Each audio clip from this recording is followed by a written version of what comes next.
मोक्षप्राप्तीचे रहस्य. सद्गती आणि परमपदाची प्राप्ती व्हावी अशी ज्यांची खरी तीव्र इच्छा असेल त्यांनी सदा सर्वदा अखंड रामनामाचे स्मरण करावे. श्रीरामाची निष्काम आणि दंभविरहित भक्ती करून कृतार्थ व्हावे. या घोर कलियुगात उद्धरून जाण्यासाठी भगवत भक्ती आणि रामनामस्मरण याशिवाय अन्य कुठलाच उपाय नाही. आयुष्याचा भरवंसा नाही. म्हणून शक्य तितक्या त्वरेने व तळमळीने कृतार्थ होण्याचा प्रयत्न करावा. परमार्थ प्राप्तीचे सर्वश्रेष्ठ साधन सत्संगती हे होय. सत्संगतीच्या योगाने असंख्य लोक उद्धरून गेले. भूतदया, क्षमा, शांती, विवेक, वैराग्य, समाधान, प्रवृत्ती मार्गाचा त्याग, निवृत्ती मार्गाचे आचरण इत्यादी अनेक गोष्टी सत्संगाने अनायासे साध्य होतात आणि कामक्रोधादी षड्रिपू परमार्थाला विघातक असे दंभ अहंकार आपोआप लयास जातात.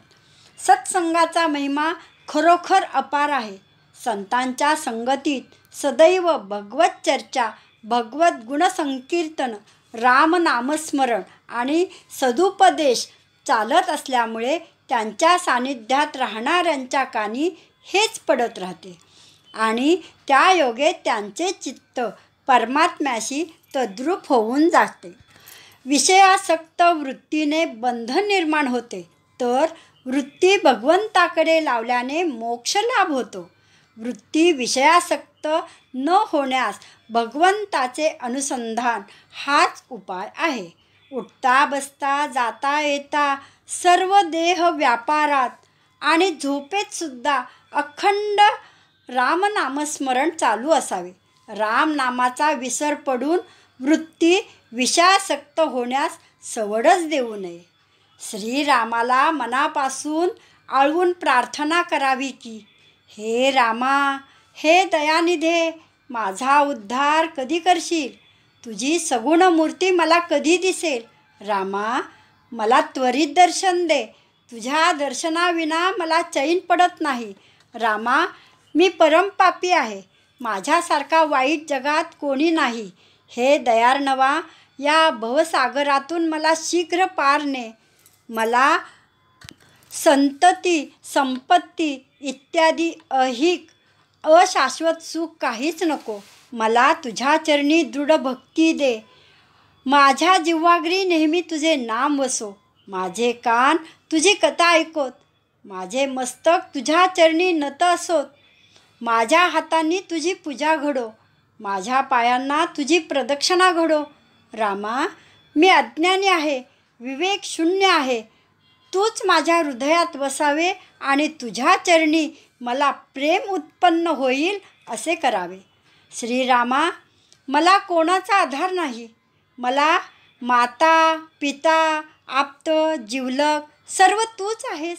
हे कृपासागरा, अज्ञाननाशका श्रीरामा, तूच माझे रक्षण कर. अशी तळमळून प्रार्थना करून त्याला अनन्य भावाने शरण जावे. पापमार्गाकडे प्रवृत्ती ठेवू नये. पापकर्माकडे वळू नये. जननिंदेचा खेद मानू नये. जनस्तुतीचा आनंद मानू नये. प्राणीमात्रात भगवंत वसत असल्यामुळे कोणाची निंदास्तुती न करावी.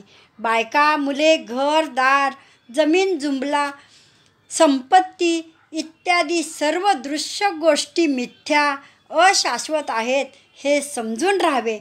एक भगवंतच तेवढा सत्य आणि शाश्वत आहे हे जाणून अहोरात्र राम भजनातच आपला काळ घालवावा. जय जय रघुवीर समर्थ. सदा सर्वदा योग तुझा घडावा. तुझे कारणी देह माझा पडावा.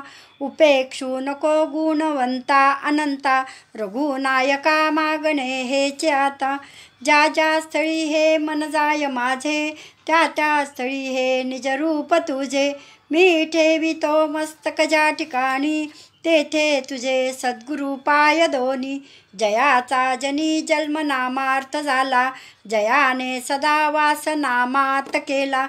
जयाच्या मुखी सर्वदा नामकीर्ती, नमस्कार त्या ब्रह्मचैतन्यमूर्ती. सद्गुरुनाथ महाराज की जय. जय जय रघुवीर समर्थ.